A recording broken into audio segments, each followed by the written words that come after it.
Leibak ase ningkha tamlaba matungda lam pithok pisin ki matangda India na yumthangnariba leibak singa agreement tawnakiba leikibra haina ngasi chathakiba parliament session gi question award Lok Sabha gi member Dr. Angomcha Bimol akoijamna wahang hangkhrei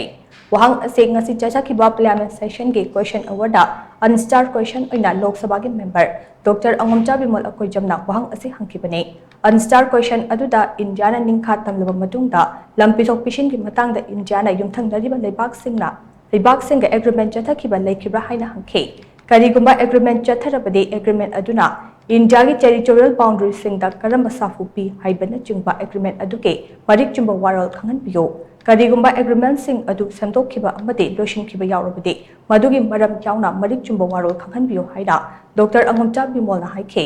wahang adugi ayiba oina piba pakumda Minister of External Affairs ki Minister of State Pabitra Mekeritana High Land Boundary Agreement 1974 amade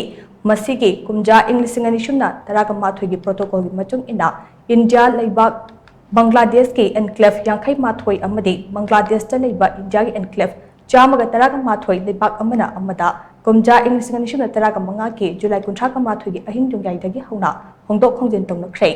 Bhutan leibak ki oinadi kumja inglisingama chamapan fugumapanda leibak ani ki marakta khudek pinakhiba Treaty of Perpetual Peace and Friendship ki matung ina Dewangiri Haiba Square Mal Kuntragani Thoi Pak Chawbu Mafam ase Government of Bhutan da piba haiba yanakhe Treaty asegi matung ina amate Assam Alteration of Boundaries Act 1951 gi makhada Bhutan ki kha thangba sarukta lebe square mile Kuntragani Thoi dasmek nipan ama Pak Chawbu lam ase Bhutan da pikre haina Minister of External Affairs ke Minister of State Pabitra Mekeritana pakum pikhe